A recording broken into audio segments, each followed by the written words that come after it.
Yes guys, how's it going? Welcome back to a new video. I hope you guys are all enjoying your week so far, enjoying another wet and rainy day in Newcastle, and I hope you enjoyed last night's performance against Rangers where we won 2-1, our second win of pre-season thanks to a last-minute goal from Harrison Ashby. Not exactly the player I would have expected to score in that game, but buzzing for him. A young lad trying to make his mark in a team where he didn't get a lot of game time last season. Good for you, mate. Not really what I'm expecting from him this season to be scoring goals, but, it's put his name on the map. We also saw Tonali make his debut for Newcastle. I mean, come on. He was pretty good, wasn't he? I saw a stat on Twitter, and look, I've not double-checked this, but saying that he pretty much made a pass every 30-40 seconds of the game because he was that involved with his one-touch pass, and you could tell he was on the ball. He was a step ahead of the Rangers players. He was a step ahead of most of our players as well, He looked good. I mean, it helps that he hasn't really had a break. He's come straight off the back of the under-21s with Italy. I thought Gordon, another player who looked really good, came on second half, quick, skillful, agile, wanted to make a difference. Again, he's had no break, so maybe they're a little bit ahead of some of the players who have had a bit of time off. But I tell you what, if they can play like that all season, I'll be a happy man. Tonali, obviously a new signing. Gordon, could be like a new signing for us this season. I think a lot of the players you could talk about an Ashby, talk about a Gordon, Anderson, and even Lewis Miley got a bit of praise from the fans for his effort in the game as well. So yes, some big positives there. We had loads of the ball. We controlled the game really well. Loads and loads of positives there. But something else that came out of this game was the fact that there was no St. Maximin. And Eddie Howe, in fact, admitted, or revealed, I should say, in his interview afterwards that Maxi is in talk with other clubs. And it's being fully reported now that Maxi is in talks with a Saudi Arabian team that looks like that's where he will be heading this summer. So I want to talk about that a little bit later on in this video, about the fact that it's a £25 million link. Is that the right amount of money? And could there be, some issues with this transfer as well? I want to talk about that and how it will affect FFP. So quite a bit on that one. I also want to talk about the fact that Harvey Barnes, obviously one of the big factors on Maxi leaving would be that Harvey Barnes would have the go-ahead, with news coming out that it could be quite soon after the Maxi deal goes through. But first, the lads have not waited around. That's right, we played our pre-season game against Gateshead, we played against Rangers last night. Where are they now? Well, they're on a flight. That's right, Newcastle are heading out for their pre-season tour of America. Bruno and Tonali sat together on the plane. I'd hoped we might have seen them play together last night. Wasn't the case, unfortunately, but they're making friends, obviously. And I mean, come on. That's going to be some duo or trio. If it's going to be Joe Linton or Willock, you let me know your thoughts on your middle three down below in the comments. And Newcastle have released their squad list for the tournament as well. Notable names to be missing are, Hayden, Fraser, Hendrick. There's some players in there that you could imagine Eddie Howe is trying to move out and is not going to give a chance to. But otherwise, we've taken 5 goalies, we've taken 5 right backs, 5 left backs. We've taken a bunch of youngsters as well, both the Miley brothers, Turner, Cook's going, White's going. Loads of youngsters to get a chance to kind of say, by the way, it's worth keeping me around for this season. Don't loan us just yet. Maybe I could stay here, develop, and maybe even have a part in this season. I mean, one name that does stand out is Darlow. He's on the list despite the fact that he's being heavily linked away this summer window. And Maxi has been included on the list as well. So will he go with the squad? No, it's being reported that I don't think he is heading away despite the fact that he has been named. But I'm excited for it. 3 games while we're out there. The first on Sunday, I think it's one on Wednesday, and then on Friday. So a week out in America, and I have to say, I'm very jealous. There's quite a few Newcastle fans who are making their way over there. Unfortunately, I'm not one of them. Just got too much going on, work and everything else. So yeah, maybe next year, and I will definitely be watching all of the media from the club and the videos from everybody else while they're out there. So yeah, I'm excited for it. The games will be at crazy times. I think they'll be at kind of middle of the night, 1 in the morning for us over here. Although I do imagine you will be able to watch them in some way, shape or form, whether it's on, I think the Premier League will be showing it. So Sky Sports, I will keep you guys updated on that as to where exactly you can watch it, but I do know that it will be televised in some way, shape or fashion. So yeah, looking forward to seeing a little bit more of what's going on out there in America, and hopefully, you know, can we keep this streak going? Beat Gateshead, beat Rangers. Can we beat the 3 Premier League sides we play out over in America as well? But as I mentioned, one of the players who is not heading away on that plane is Maxi. It's been a constant conversation for weeks now, or you could even go years if you wanted to, because pretty much every single window there's a conversation on whether Maxi's going to stay, is he going to go, what's the plan, and this summer's been exactly the same as everything else. The only difference with this summer is that he didn't really play last season. Or he did play, but he didn't have it as maybe a bigger part in the starting 11, especially as maybe most people would have expected from Maxi. You know, he effectively got dropped by Eddie Howe for the majority of the season. He actually only scored 1 goal last season. And it's been a very 50-50 topic amongst Newcastle fans. So you can let me know down below.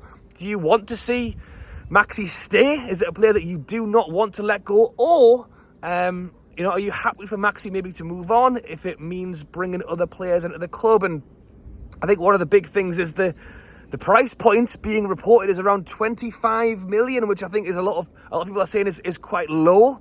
It's hard to say, because on Maxi's day, he could be worth 50 or 60 million. When it's not Maxi's day, which unfortunately is more often than not, I would possibly say, maybe he isn't. If I think we're being linked with Harvey Barnes for 35 million, that's a player who just scored 13 goals in the Premier League last season. You know, Maxi didn't get played. So if you're talking about pricing, I'll be interested, like, because I would say the same. I would straight away go 40, 50 million. You know, and if it's to a Saudi Arabian team who are paid millions for everybody else, why aren't they paying it for our players? Where's our Fraser £50 million bid? Instead of selling Maxi for 25 seems crazy. But the way FFP works is that isn't just 25 million that we have to spend from now for the rest of the season. It doesn't work like that, because it's based over a contract, because it's based over a number of years. Basically, we can use that money in a way that allows us to spend way more than what we actually bring in. And jumping topic slightly, it's been rumoured that Carl Darlow is linked away to Bournemouth, but it's also been linked that conversations broke down with Hull and Middlesbrough because we wanted 5 million fee for Carl Darlow, and they're going, well, we're not going to pay you for that. The reason Newcastle want 5 million from Carl Darlow is if we buy Carl Darlow for 5 million, we effectively can spend way more than that 5 million. Because if we bought a player for 25 million on a 5-year deal, we only have to spend that 5 million now. We'll spend another 5 million next year, another 5 million next year, another 5 million next year. The money that's available right now for a 5 million Carl Darlow would be right here, right now. 5 million for Darlow. Right. We can spread this over 4 or 5 years. So we only have to pay the 5 million now for a 25 million pound player. And look, 25 million for Maxi does still seem low to me, and I think it should be higher. But if you're going to spread that 25 million across 4 or 5 years, you're actually looking at 125 million, potentially. There's 25 million for Maxi, right. 10 million we're going to pay, so a player, let's just go with Harvey Barnes again, why not? Let's just say it was 40 million, which I hope we don't pay for 40 million. So if we bought Harvey Barnes for 40 million, but on a 4-year contract, we only pay 10 million now, 10 million next year, 10 million. So of the 25 million we're getting from Maxi, we've only spent 10 of it on Harvey Barnes. That's another 15 million that we could then spend on another 5-year deal. So, you know, that's kind of what's going on there. And people are saying 25 million, that's not going to get us anything. Well, technically it would, but I did mention there could be some potential issues with this one, and Sky Sports have been reporting it throughout the day today. It's one thing for the Saudi Arabian clubs to go and buy players from all of these other teams and spend millions and millions on them, but once it's Newcastle, it's a problem. The reason it is potentially a problem is because of the ownership. We know that the PIF have put investment into some of the top teams in Saudi Arabia. They also happen to own Newcastle United, and they are trying to make changes right now as to buying, loaning, selling players between clubs owned by the same owners. We saw that Watford have supposedly transferred back and forth around 60 players with Udinese, pretty much under the radar because the club is owned by the same owners.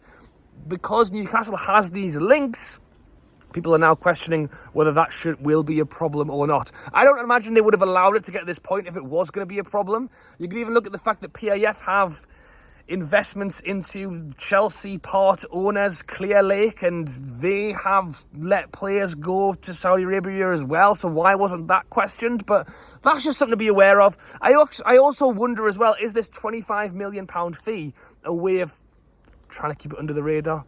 If it was 50, 60, 70, Maxi's gone for 100 million to Saudi Arabia, there would be a big outcry over that. And it's not to say that we should dumb down or under-egg ourselves because of that, but it was just a thought. So you let me know your thoughts on that part of it as well. But I did mention Harvey Barnes, and I will finish on that as well. It's understood that we could well see Harvey Barnes at the club, pretty much in the next week. If this Maxi one does go through and things are agreed, maybe we could have Harvey Barnes as a player pretty quickly. A lot of the talk is saying that he's already agreed personal terms, and it's literally just Newcastle agreeing that fee with Leicester.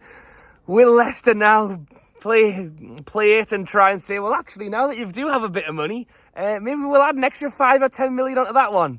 I really hope not. I'm hoping that once this is done, it can be done. We can take him through the door. I doubt he'll possibly get there in time for the American pre-season, but certainly for the lads arriving back in England, and then would pretty much still get a full month of training under his belt with the side. So yeah, you let me know your thoughts on the Harvey Barnes one. It's one that's kind of rattled on for a little while now, and a lot of it's been understood to be because of the funds available to go, and it sounds like that's why Maxi's having to kind of make way. It's a shame that we couldn't keep Maxi and try and offload some of these other players. Hendrick, Hayden, Darlow. But we've already seen the trouble with Darlow. Teams aren't willing to pay for these players who haven't featured in a lot. Hayden's been injured. I would still say Hayden is probably worth 5, 6, 7 million players as a player when he's fit, because he's a good player. You could even argue, should Hayden be given an opportunity? I've seen some people say it. He's been injured all year, and they know he's surplus to our requirements. So it's not even the fee, it's can we get him off the books? Straight away, if Hayden's on 50 grand a week or whatever he's on, straight away that's, 200 grand a month. That's, oh God, a few million there. and that's something that we can use well. Suddenly, hang on, we've got 2 or 3 million. Well, let's space that over 5 years. That's actually 10 million we can add on to a transfer. So it's important to not just get players out for a price, but for the wages too. So yeah, let me know your thoughts on all of that down below. On Maxi leaving, if you want him to go, whether you shouldn't go, and on what your thoughts are on Barnes coming in the door pretty quick too. Thanks for watching, guys. Drop a like, subscribe if you haven't already. Loads of Toon content coming out right now, so do not miss it. Thanks for watching, and I'll catch you later.